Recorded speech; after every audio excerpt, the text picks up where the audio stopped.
Nasaan ba si Ersa? Bakit wala yun dito? Tanong ko kina Alex, Isel at Abby. Nandito kasi sila ngayon sa coffee shop ko. Nung nakaraang araw pa yun eh. Dinala ng mami niya. Sabi ni Abby. Ha? Bakit? Tanong ko. Di ba di niya sinipot yung anak ng kumari ng mami niya? Ayun, sinama ng mami niya para magtino. Napapailing na paliwanag ni Abby. Boba kasi yan tuloy. Wala pa naman siyang phone na dala. Sad naman ni Isel. Malay mo pagdating nun dito matino na yun. Sad naman ni Alex. Marami pa kaming napag-usapan. Mga kwentong kaibigan. At tungkol din sa naging syota ni Isel. Pagkatapos ng mahaba naming kwentuhan ay umalis na sila. Napapailing na lang ako sa mga napag-usapan namin at tininisan ng mga pinagkainan namin. Pumunta ako sa may mini kitchen dito sa coffee shop. Buong maghapon ay sobrang busy namin kaya hindi ko na nasagot ang tawag ni Zeke. Ma'am Terry, kami na po dito. Sabi ni Jane. Oo nga ma'am. Sabi pa naman ni sir na hindi ka raw pwede mapuyat. Sabi naman ni Jake. Ano ba kayo? Okay lang ano?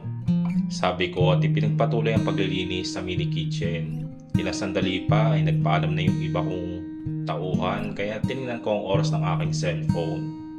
6:10 na kaya pumunta na ako sa office ko at kinuha ang bag ko.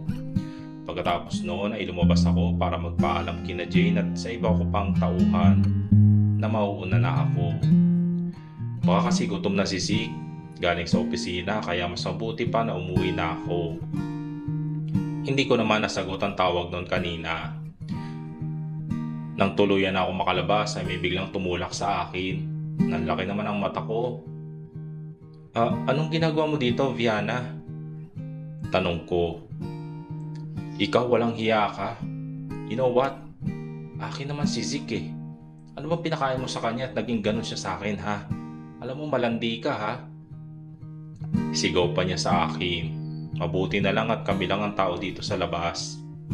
Ako ang asawa at wala akong pinakain sa kanya. Kasi noon pa man, asawa ko na siya at girlfriend ka lang niya. Pangiinsulto ko pa. Sinabi niya na mahal niya ako.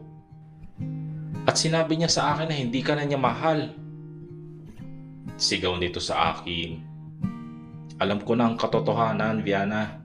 Ginamit ka lang niya para pagsilosin ako. At higit sa lahat, puro kasinungalingan ang mga sinasabi niya sa iyo. Sabi ko pa, pagbabayaran mo to. Sabi nito at nilampasan ako. Para naman akong nanghina sa mga nangyari. Hindi ko akalain na magkikita kami. Natatakot ako sa sinabi niya. Paano kung may gawin siyang hindi maganda sa akin?